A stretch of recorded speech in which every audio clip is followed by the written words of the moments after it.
Assalamualaikum warahmatullahi wabarakatuh. Yang terhormat kepada dosen mengampu mata kuliah Manajemen Keuangan, Ibu Tantina serta Ibu Ulfa. Kami dari kelompok B akan mempresentasikan mengenai capital budgeting. Sebelum kami memaparkan materi ini, izinkan kami memperkenalkan diri. Yang pertama ada saya Alia Zahra dengan NPM akhir 238, kemudian ada Maita Cahaya, serta ada Iqbal Baitizain. Saya Iqbal Baitizain dengan NPM akhir 212. Jadi, pengertian dari capital budgeting itu sendiri merupakan proses kegiatan yang mencakup seluruh aktivitas perencanaan penggunaan dana, yang mana ini bertujuan untuk memperoleh manfaat pada waktu yang akan datang. Kemudian, selanjutnya kami bahas mengenai kerangka strategi keputusan penganggaran modal. Di situ ada perencanaan modal harus diintegrasikan dengan perencanaan strategi perusahaan. Ini tuh penting karena investasi yang terlalu besar ataupun investasi yang terlalu kecil akan mempunyai dampak jangka panjang bagi masa depan perusahaan. Kemudian apabila perusahaan telah melakukan investasi pada aktiva tetap yang terlalu besar, itu akan menimbulkan beban yang berat dan tidak semestinya bagi perusahaan. Sebaliknya, jika investasinya terlalu kecil, maka perusahaan tidak memiliki kapasitas yang cukup sehingga dapat mengabaikan perusahaan sehingga hal tersebut dapat mengakibatkan perusahaan kehilangan kesempatan untuk menguasai pangsa pasar yang ada. Kemudian penganggaran modal. Penganggaran modal ini biasanya memerlukan biaya yang besar. Nah, sebelum perusahaan mengeluarkan banyak uang, perusahaan itu harus membuat rencana yang tepat karena jumlah dana yang besar tidak dapat disediakan dalam tempo yang singkat. Kemudian di sini ada macam-macam keputusan penganggaran modal. Nah, macam-macam keputusan ini apabila ditinjau dari aspek penghematan biaya serta aspek peningkatan pendapatan usulan investasi dapat dikelompokkan jadi 3 itu. Penggantian, perluasan, pertumbuhan. Penggantian atau replacement itu usulan investasi untuk mengganti aset yang sudah aus agar efisiensi produksi tetap dapat dipertahankan. Nah, misalnya mesin lama diganti dengan mesin baru untuk produksi yang lebih efisien. Kemudian ada expansion. Expansion itu usulan investasi yang dimaksudkan untuk menambah kapasitas produksi dari lini produk yang telah ada. Jadi misalnya menambah jumlah mesin baru yang tipenya sama dengan mesin yang telah dipakai. Kemudian yang ketiga ada growth. Growth ini usulan investasi yang digunakan untuk mengembangkan lini produk yang baru berbeda dengan lini produk yang sudah ada. Jadi misalnya mula-mula itu perusahaan bergerak dalam bidang produksi sepatu, kemudian melakukan investasi baru di bidang restoran. Nah, macam-macam keputusan penganggaran modal berikutnya ini ditinjau dari tingkat ketergantungannya. Jadi usulan investasi ini dapat dikelompokkan jadi 4 itu. Independent project, mutually exclusive project, complement project, serta substitutes project. Nah, independent project itu sendiri merupakan investasi pada 2 atau lebih proyek yang tidak ada keterikatan antara proyek yang satu dengan proyek yang lainnya. Misalnya investasi pada pabrik mobil dan investasi pada pabrik minuman kemasan. Kemudian mutually exclusive project itu merupakan 2 usulan investasi atau lebih yang mempunyai manfaat yang sama. Dan jika semuanya layak, maka tidak semuanya dapat dilaksanakan, tetapi harus dipilih salah satu di antara yang terbaik. Kemudian complement project ini merupakan 2 atau lebih usulan investasi yang bersifat saling melengkapi, misalnya investasi pada gedung pertokoan dan investasi pada tempat parkir. Nah, yang terakhir ada substitutes project. Ini 2 usulan investasi yang bersifat saling menggantikan. Misalnya produksi sabun cair akan mengurangi permintaan sabun batangan.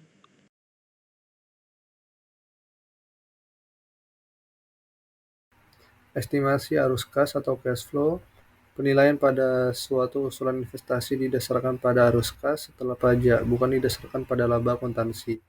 Dalam mengestimasi arus kas yang relevan untuk suatu proyek, ada beberapa hal yang perlu diperhatikan agar tidak terjadi kesalahan, yaitu yang pertama yaitu sunk cost, biaya yang terjadi dan tidak bisa dialihkan, oleh karena itu tidak dapat dipertimbangkan dalam pengambilan keputusan informasi dalam keputusan investasi. Yang kedua yaitu opportunity cost, biaya biasanya dikaitkan dengan pengeluaran yang dilakukan secara tunai. Opportunity cost sedikit berbeda, yaitu merupakan manfaat yang dikorbankan jika suatu investasi dilaksanakan. Selanjutnya yaitu side effect, produk baru yang bersifat substitusi atau komplementer terhadap produk lama dapat menimbulkan efek samping yang buruk atau baik terhadap arus kas perusahaan di masa yang akan datang. Selanjutnya yaitu net working capital. Biasanya suatu proyek akan membutuhkan investasi dalam modal, kerja bersih atau selisih aktiva lancar dengan utang lancar sebagai tambahan investasi pada aktiva tetap. Selanjutnya yaitu financial cost. Dalam menganalisis suatu usulan proyek investasi tidak memperhitungkan bunga yang dibayar atau biaya pendanaan lainnya seperti dividen atau pembayaran pokok pinjaman. Karena yang penting dipertimbangkan adalah arus kas yang dihasilkan oleh aktiva dari proyek. Metode penilaian usulan investasi. Nah, inti dari penganggaran modal sesungguhnya itu merupakan inti dari semua analisis keuangan, yaitu membuat keputusan yang akan memaksimumkan nilai perusahaan. Terdapat beberapa metode untuk menilai kelayakan dari suatu usulan proyek investasi, diantaranya yaitu payback period, kemudian net present value, sama internal rate of return. Nah, untuk payback period itu adalah periode waktu yang diperlukan untuk menutup kembali seluruh investasi awal yang dikeluarkan dengan mempergunakan arus kas masuk yang diperoleh dari proyek tersebut. Nah, untuk net present value sendiri itu merupakan metode yang didasarkan pada arus kas yang didiskonto. Kemudian implementasi dari metode ini, pertama itu harus dihitung nilai sekarang dari arus kas masuk bersih yang diharapkan dari suatu proyek investasi. Didiskonto dengan biaya modal dan kemudian dikurangi dengan investasi awal dari proyek tersebut. Nah, secara matematis perhitungan NPV itu adalah NJF 1 per 1 plus K ditambah NCF 2 dibagi 1 plus K pangkat 2, kemudian dan seterusnya hingga NCFN per 1 plus K pangkat N dikurang I0. Kemudian ada internal rate of return, di mana itu tingkat diskonto yang menghasilkan NPV-nya itu sama dengan 0.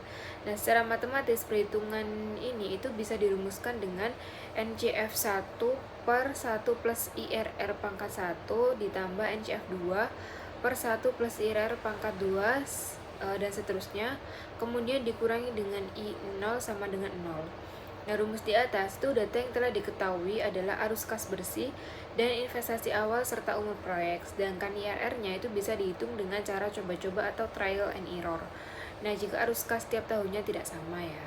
Kemudian di sini ada perbandingan hasil evaluasi proyek yang bersifat mutually eksklusif. Nah, di sini ada sebuah tabel yang menunjukkan perbandingan hasil evaluasi ketiga proyek yang bersifat mutually eksklusif dengan mempergunakan metode payback period, net present value, dan internal rate of return. Nah, itu seperti pada tabel yang disajikan. Pada tabel itu tampak bahwa ketiga metode tersebut memberikan hasil penilaian yang berbeda, yaitu metode payback period memilih proyek A, metode NPV memilih proyek B, dan metode IRR memilih proyek C. Nah, permasalahannya adalah proyek mana yang sebaiknya dipilih, mengingat hasil evaluasi dari masing-masing metode memberikan saran yang berbeda. Nah, untuk itu perlu dikaji kelemahan dan keunggulan dari masing-masing metode tersebut. Untuk metode PBP itu tidak mempertimbangkan konsep nilai waktu uang. Ini merupakan kelemahan yang mendasar dari metode PBP itu. Nah, konsep nilai waktu uang itu penting dipertimbangkan dalam mengevaluasi investasi jangka panjang, karena investasi itu menghasilkan arus kas tidak secara sekaligus, melainkan bertahap beberapa tahun.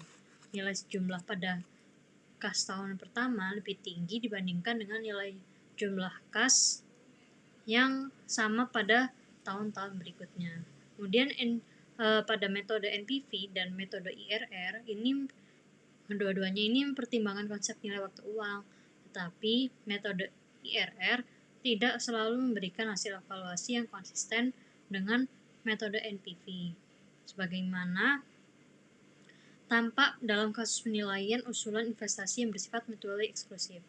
Namun, walau demikian, dalam kondisi tertentu, metode NPV dan IRR dapat memberikan hasil evaluasi yang sama.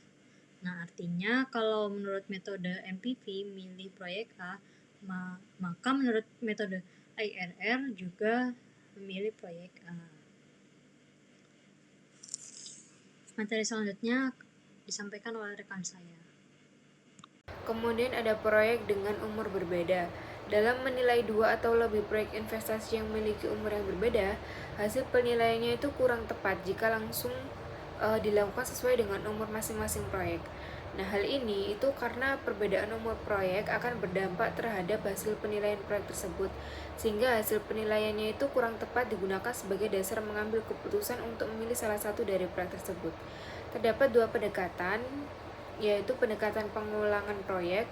Nah, pendekatan ini tuh memiliki umur berbeda, dapat diulang beberapa kali. Jadi kedua proyek akhirnya dievaluasi atas dasar umur yang sama.